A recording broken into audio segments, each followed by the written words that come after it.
Assalamu Alaikum, my name is Shumas. You are watching my YouTube channel. Today I am going to start a new series of videos on mass balance. So let's start. First of all, we will see that why mass balance is necessary or what is its importance. So I have drawn a small process, or you can say flow sheet, in which I can see that we are having two reactants A and B, and there is a reactor. In reactor, suppose we are having a conversion, say the conversion is 50%. So after 50% conversion, you will get C. In C, you will have your product, as well as unreacted reactants will be accompanied with the product. After this, you will use some type of equipment to separate your products with your unconverted reactants. So you will use a separating equipment or a unit operation. Here I had used a distillation column. So in distillation column, you will get two streams, top product and your bottom product. And in this two streams, you will get your converted products and your unconverted reactants, and then you will recycle them. Suppose your bottom products are coming, your bottom product that is coming is having unconverted reactants, so you can recycle them to this reactor. So let's start. So let's start with the mass balance. So where mass balance comes na? So I have described a small process. So if I am having 100 kgs of A and 10 kgs of B, so according to mass balance, you will have the distillate and E should combinedly come as 110 kgs. So this is a simplest form of overall mass balance. Next, we will see that how what happens in this reactor, what happens here in C, and how this, and here you can say that okay, generally and the sum of both will be 110 kg, but what amount of 110 kg goes to D, what amount of 110 kgs go to this E. So now we will when we will solve the mass balance problems, we will see that how we can solve these type of questions. After this, we will talk about some types of mass balance. So the general types of mass balance is overall mass balance. Overall mass balance has two types. One is mass balance. So as you can see that we are having mass flow in here you can have 100 kg, 10 kg, so and out you will be having 110 kg. So this is overall mass balance. So another type is overall mole balance. If you change this mass by moles, so if you are having a problem in which the mass instead of mass you are given moles, so and again inlet moles is equal to outlet moles, so you will say that this is overall mole balance. So after this there are two more balances. What are component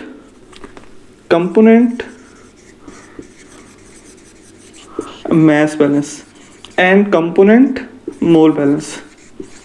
So what is component mass balance and component mole balance? Let's see. So I will raise it and we will see that what are component mole balance and component mass balance. Suppose that A is having H2O and C6H6 or benzene, you can say. The amount of H2O, or you can say water, is 0.40 and the benzene is 0.60. So now in B you are having components, say these are all examples. Say water is 0.10% and your C6H6 is 0.90%. So now C, you can say that you will have, if you are given with the quantities of A and B, you can apply general mass balance. Inlet is equal to outlet is equal to 110 kg. But what will happen to this components H2O? Now what will be the amount of H2O and C6H6 in your product? So how you can find this thing? You will find by applying component mass balance, as well as if Again, if here you are given with moles, so you will apply component mole balance to find the amount of components here in this, or you can say the fractions of H2O and C6H6. So after this there is one more balance. So I have till now I have described 4 type of balances: overall mass balance, overall mole balance, component mole balance, component mass balance. After this we are another type of mass balance is atomic balance and volumetric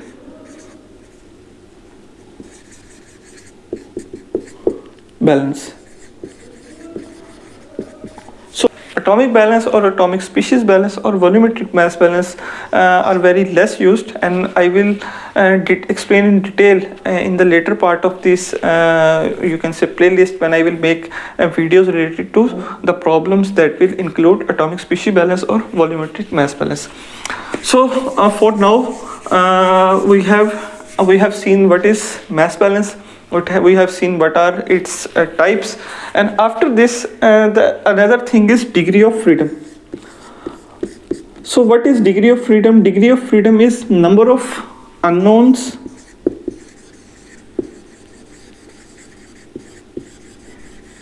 minus number of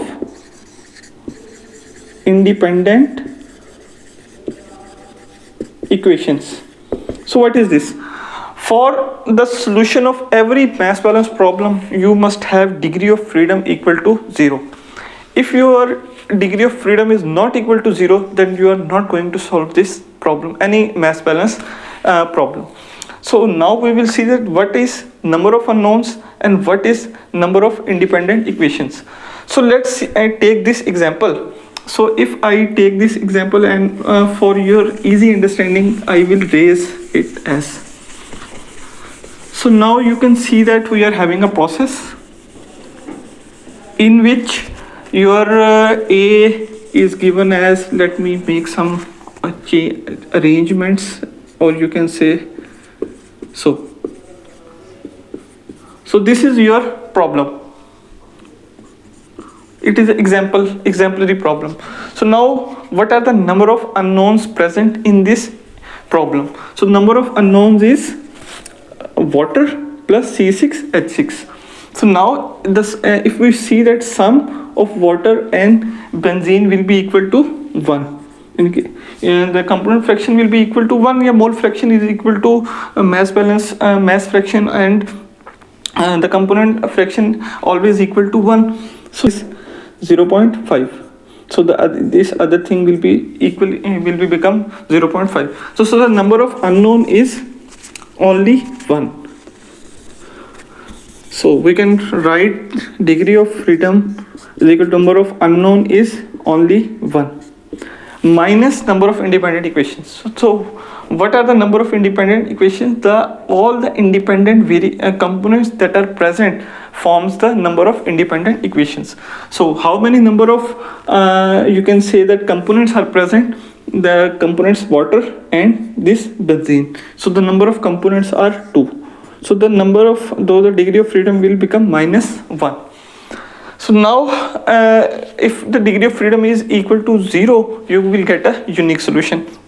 If your degree of freedom is minus 1, you will get more than one feasible solution. That is not a suitable case for a mass balance solution. So you will have to make the degree of freedom always equal to 0 to start solving a problem. So now if I say that we don't know this P. So now how many number of unknowns? Here the number of unknown is equal to 1, and we also don't know the B. So number of unknown is 1. So 1 plus 1 will become 2. Again the number of independent equations remain 2. So 2 minus 2 is equal to 0. So now you can say that the degree of freedom is equal to 0, and now this problem will have a unique solution. And So now how you can solve these type of problem, I will make videos in my playlist, in which we will see multiple problems like this, or the complexity level will increase, that how you can solve these type of problems. So now the last thing for this video of introduction is your general mass balance equation. So general mass balance equation is accumulation is equal to input minus output plus generation minus consumption. So this is general mass balance equation. I will again refer to my this written solution problem or written thing for explaining the general mass balance equation. So you are having input. So input, you are having inputs to inputs. As these are entering, so inputs are positive, entering the system. So these two are A and B are entering into the system. So it is positive. C is leaving the system, so it is negative output. Input is positive, output is negative. Plus generation. So plus generation is what? Your input reactants have been converted into products. Yani reactants have been converted into products. So a new thing is formed. So this is generation. After the conversion of reactant into products, so the amount of reactant has decreased, so the consumption will be minus. Draw this here. You are having a reactor in which you have got some reactant. This reactant is converted into product. So the reactant has been consumed, so reactant has been decreased, so consumption.